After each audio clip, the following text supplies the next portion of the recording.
But are you willing to compromise within a relationship? What is compromising? Compromising for what? Compromising for what reason?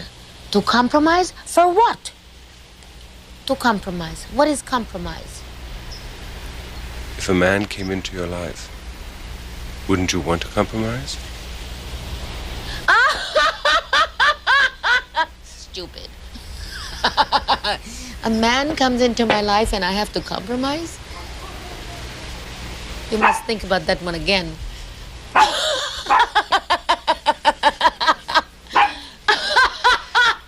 A man comes into my life and you have to compromise for what? For what? For what? Salute. You know, salute to the brothers in the Patreon. I was in a Patreon and we was chopping it up about Eartha Kitt, and I was like, you know what? I'm gonna do a video. On her. And I'm not gonna, go too deep into her past, where she was born at, how she got into show business. No, I'm just going to talk about this right here. And it's very important, black men, because for years, all they did was throw dirt on, the black man's image. And there was really no pushback when it came to this situation right here. You got a bunch of Keishas online who is reporting what Eartha Kitt said about Harry Belafonte, but they never pointing out the elements, because pointing out the elements of their relationship will make her look foolish, and it would tell the story of, well, how does that make sense when the facts are put out there? So what I'm talking about is Eartha Kitt, in her biography, she said that she thought Harry Belafonte was handsome, right? And they met in New York City, right? Talking, stuff like that. And then when they were in Philadelphia, they met up with each other, and basically he took on the Tizzy tour, right? After the Tizzy tour, right, she said that he went to the bed and told her to get out of the bed, out of nowhere, just get out of the bed. And after he said that, he proceeds to tell her no black woman could do anything for him, right? They were dating in the early 50s. They were dating in the early 50s. What was his life like in the early 50s? Why would he say that? You know why he wouldn't say that? He was already married to a black woman. He was already married to a black woman. And yeah, he was taking, he's an actor, like most of these actors. When they go on the road, he was going to, having a fling here or a fling there. And, she knew about it. She knew that he was a married man, and she still went along with it and got taken on the Tizzy tour because it's Harry Belafonte. It's Harry Belafonte. So she knew he was married. But I guess she wanted him to leave his wife for her, and that wasn't happening. So instead of just keeping it moving and realizing you're just a booty call, she just come out of nowhere and said, oh, he wasn't into black women. And they turned this, right? These Keishas, when they do the story on this right here, they turned it into, oh, wait a minute. This makes sense because he was married to Becky's. And then they start naming the Beckys that he was married to, not realizing those Beckys were later. His wife, his first wife, was Keisha. And the relationship was seriously rocky. And her name was Margarite Byrd. Now, this is Margarite right here. This is her right here. This is her right here. Her right here. You know, and if you notice, right, a lot of these pictures don't have Harry Belafonte in it. Harry Belafonte and Margarite Byrd are in a few photos, but not as many photos as the ones as the photos he has with his later wives. You know why? You know why it is, right? Because she didn't respect his profession. They're major, and I should do a separate story on that, but her major gripe with him was that he was an actor, and she was studying to earn her what? Her PhD in psychology, and she felt that acting was not a practical career path to follow. She expected him to grow out of it and get a real job guaranteeing a steady income. This is them in the beginning. And he turned out to be one of the biggest actors, an icon. But he turned out to become an icon later. But in the beginning, she wanted him to grow out of it. She didn't support him. She was like, it's all about this PhD. And before you know it, they kept, their relationship just became more and more unstable. And while he was on tour, he would, take women on tizzy tours. The relationship wasn't a good relationship because she just was not trying to support him. Right? So when he got with Eartha Kitt wasn't a relationship. It was just a booty call. And she was married. He was married already. He was already married. So throwing that he was, no black woman could do anything for him when he was already married to a black woman. And he was married to her from 1948 to 1957, almost a decade. So what was the point of throwing that out there when that had nothing to do with what's going on with them? It was to throw dirt on the black man's image, to make it look like the only thing they wanted was Becky's. But he wasn't married to a Becky. He was married to a Keisha, who did not want to follow him, who didn't support him, right? But all in all, he was still married to her. So why nobody talks about that? Why nobody say, wait a minute, that doesn't make any sense? But all this talk about, Eartha Kitt and how black men is always chasing this and chasing after Becky. You know who she ends up marrying in 1960? You know who she ends up marrying in 1960? She ends up marrying John William McDonald, also known as Bill McDonald, on June 1960.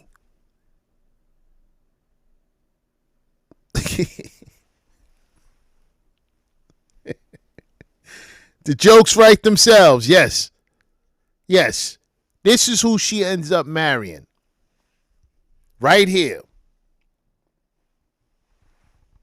All this talk about black men and their preference, and this is who she ends up marrying. Plenty of black men out there. That were married. First of all, black men weren't nowhere near as close today when it comes to marrying out. Not even close. So her assessment of black men dealing with Becky's was only based off of Hollywood itself. And what I mean by Hollywood, right, was basically if you saw in Hollywood, you seen black men with Becky's. You saw black men marrying Becky's. And you know why? You know why? You know why you seen those type of brothers marrying? Because they understood what was going on. They understood what other brothers didn't catch on. They understood the Brad worship of these Keishas. They seen it everywhere. They seen it before Hollywood, and they especially seen it a lot in Hollywood. They saw the Brad worship. They saw the Brad worship. They saw all these Hollywood Keishas, and they saw the Brad worship. And they saw them always bashing black men like Eartha Kitt.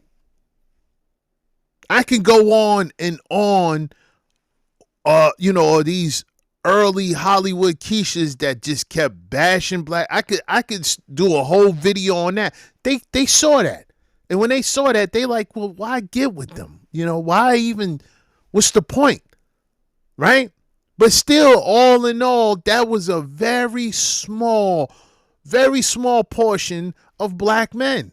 Come on, we talking about Hollywood in the 50s. There was plenty of black men out there. So what was the issue? The issue was she wanted Harry. And Harry was already married and he wasn't leaving his wife for her. And that's just it.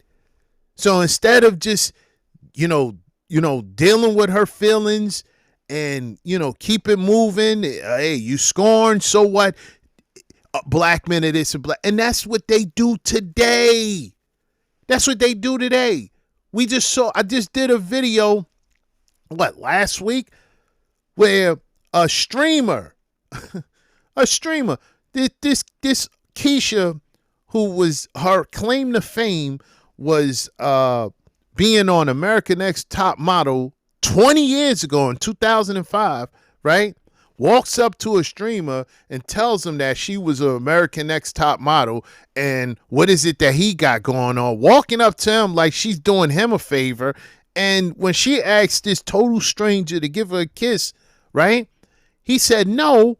And then she crashed out. And one of the things she said was, he probably doesn't even have a black girlfriend.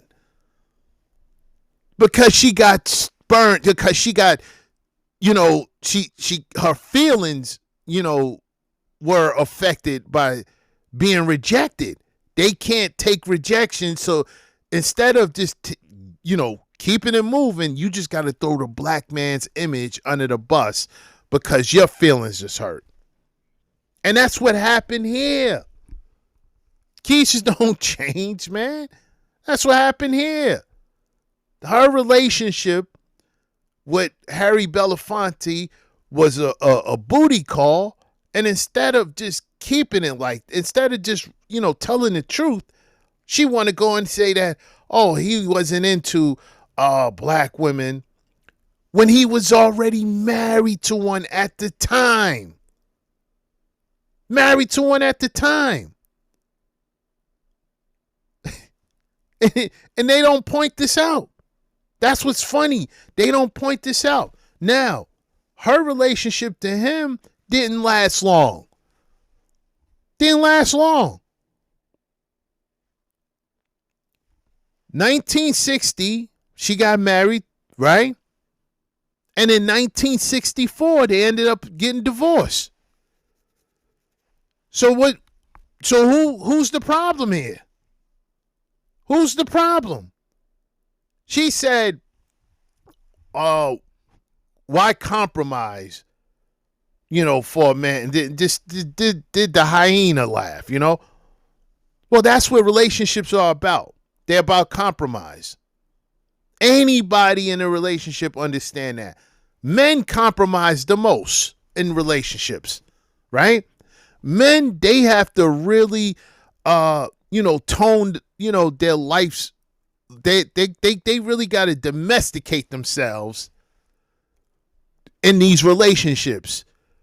You know, when you look at a man and his happiest moments were when he wasn't married. Ask any man, where was his happiest moments? And I bet you it doesn't have anything to do with him being married, having children. It was before he was married, when he was out there living a carefree life, traveling, taking women on tizzy tours. That was the best of his life. That was when he had fun.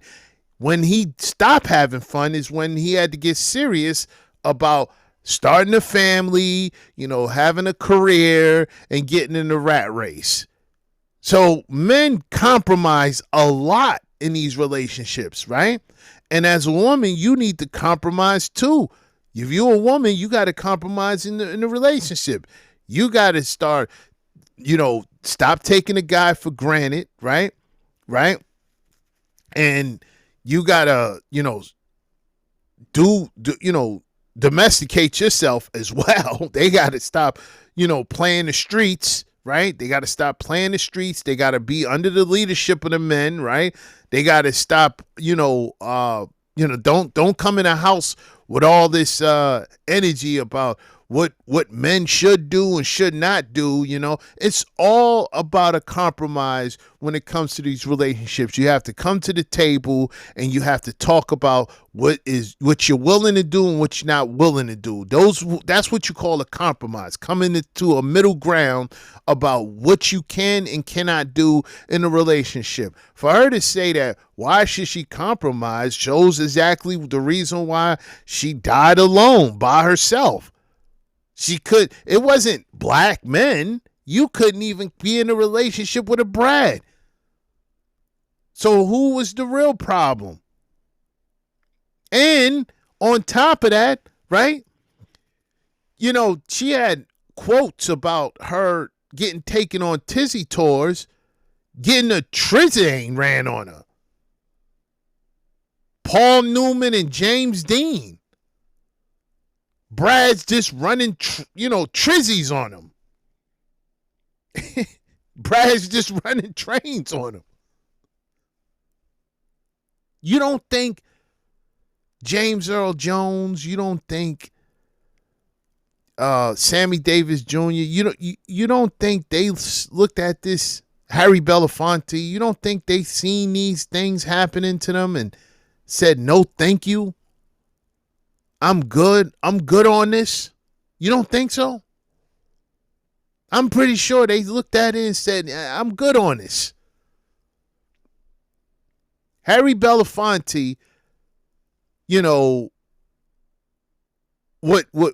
with him and her, there was no him and her. They met, they met up, taking on tizzy tours whenever they meet up in the town. That's what it was.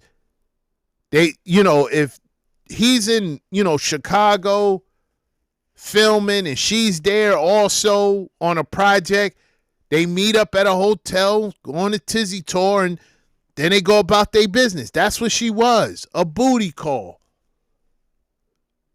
She was not a girlfriend. She was not a girlfriend, a love interest. That's it. And he knew this. He knew this. He knew, hey, this is just a booty call. There's nothing else coming out of this. She knew this. He was already married. He was already married. Even though the marriage was on the rocks, he was already married. And he was married to a black woman. So, no. A lot of these things have to be addressed. Because you got Keishas who keep doing these videos and when they talk about this situation right here, they never talk about what was going on in his life and her life, who was married, who he was married to, and who she was. It's this where the story stops at. Black men didn't want black women. They wanted Becky. That's it. That's where it starts at, and that's where it stops at. And that need to stop, black men. All these, trying to throw our image under the bus, no, that need to stop. That need to stop. No more of that. No, you're going to tell the truth, or we're going to tell the truth for you. We will shed some light on these stories where the man in the situation, the black man in the situation, doesn't look like he's just a straight up degenerate, because that's what they try to paint him. He was a degenerate who didn't like black women. That's how they try to paint him. No. She was the one unmarried, right? And she knew that she could go and get another man if she wanted to. She was somebody. She can get another man. She could have got her own boyfriend. She didn't want that. She's like these Keishas today with these rappers. She wanted, and I'm not saying Harry Belafonte was a rapper. I'm just saying that, I'm not saying he's on that level. I'm just saying that popularity-wise, he was the man. He was the man. She could have just went out there and got a productive black man, but she didn't want that. She wanted Harry Belafonte because of who he is, who he was. The problem with that is he was married, and she didn't like it. So instead of dealing with it, she just went off on him and lied. Basically lied. That's a lie. Just lied on him. That is a lie. Now, here's an example of what I was talking about right here. And a lover, Eartha Kitt. So she wrote in her autobiography, during the time I was at the Village Vanguard, I met Harry Belafonte. I thought he was handsome, and at the time our relationship was quite good. But what relationship? He was already married. See, this is the reason why these stories need to be checked, black men. He was already married. There's no relationship between them. Except tizzy tours. That's it. No boyfriend, no girlfriend, none of that. he seemed busy catching little white flies, as he later proved to me in Philadelphia. He was catching little white flies. This is a man that's already married to a black woman. Where he kicked me out of bed and said, I don't want you to take this seriously. No black woman can do anything for me. There went my heart into my feet. He continued, I could not help him progress where he was going to go. A black woman would hold a black man back. That's what he told me. If I wanted to marry a black man, there wasn't one because the white girls had him. He was, again, he was already married to a black woman. Now, the holding him back part, if he said that, where's the lie? Because his wife, at the time, in the beginning, when he was building, told him he needs to grow up and get out of that profession that he's in and go get a real job. By the way, all this was happening in the 1950s, pre his civil rights activism. Early 50s, all right? And it's so amusing to me that these men, Sidney Poitier, Harry Belafonte, James Earl Jones, if you read the biographies of Diane Carroll, Eartha Kitt, Maya Angelou. How you say these names but don't talk about the Brads they were with? That's crazy, right? But, again, this is the reason why you got to check these stories. This is the reason why you got to check these stories. Because this is a total lie when it comes to context and what was really happening. All you have to do is do your research. That's why it's important that people know history. That's why I can't stand when dudes be talking about, things that happened in the past, but don't talk about the actual history. They just be freestyling. No, the history is important because these are facts. The fact was this man was married at the time when he was with her. And he was married to a black woman, which means all that other stuff she was talking about goes right out the door. And the reason why it goes right out the door, because she's talking about he catching little white flies. He wants to be with Becky's.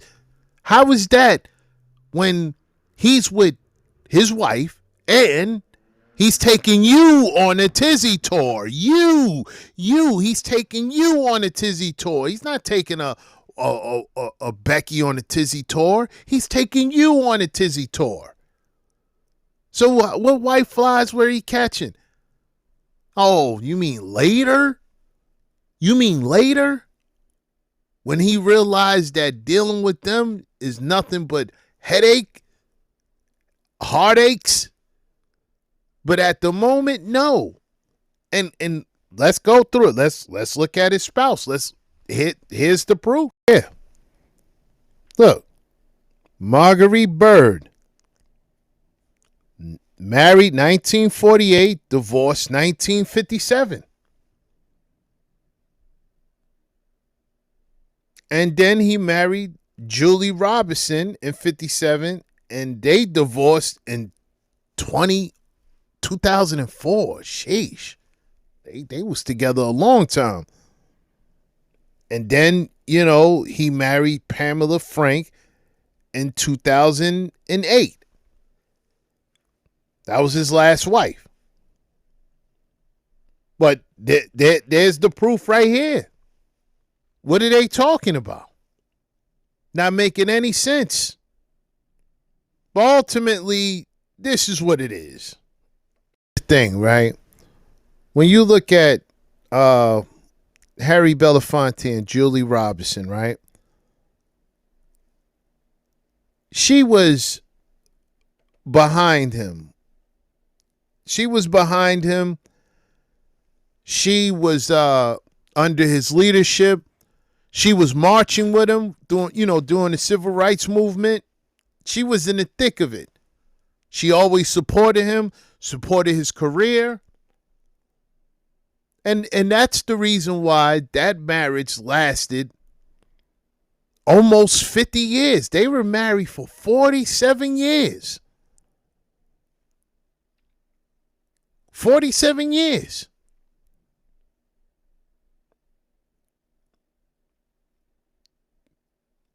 She was always behind him, ready to support him in his endeavors. And that's what he understood.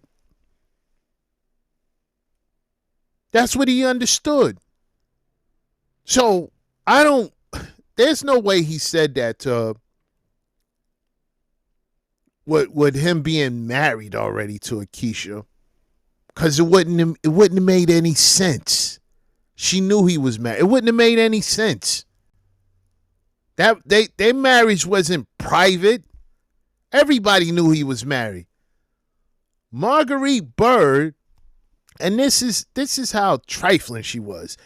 She used to go out and meet up with his associates, people that was in the business with him, and take pictures. You seen her with bands and groups. So she was there for the clout. Just didn't want to be under his leadership. She benefited from it. She used to be at these meetings, these prominent meetings that nobody knew who she was unless she said she was the wife of Harry Belafonte. And that opened the doors for her to get visibility. And that's why a lot of those photos you seen her without him, because she would just go on her own promo tours and had nothing to sell. It didn't make sense. She wasn't talented as far as, being an actor or actress, but she wanted the limelight. But just didn't want him, just didn't want to support him in what he had going on. But when he got with Julie Robinson, she supported everything. She supported everything. She supported everything. She didn't mind. You see her at all the at all the rallies. You see her at all the, activist meetings. And they grew old together. And then when that relationship was over, he got married again. What was she doing? What was Eartha Kitt doing? Huh? In her old age.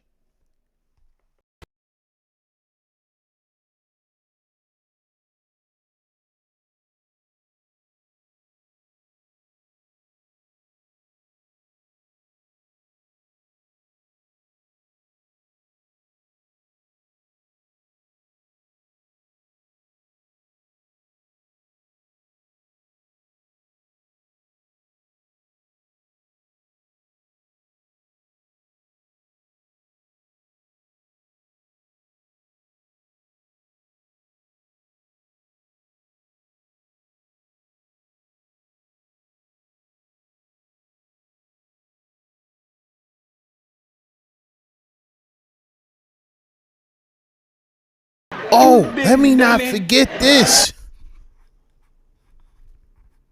Let me not forget this.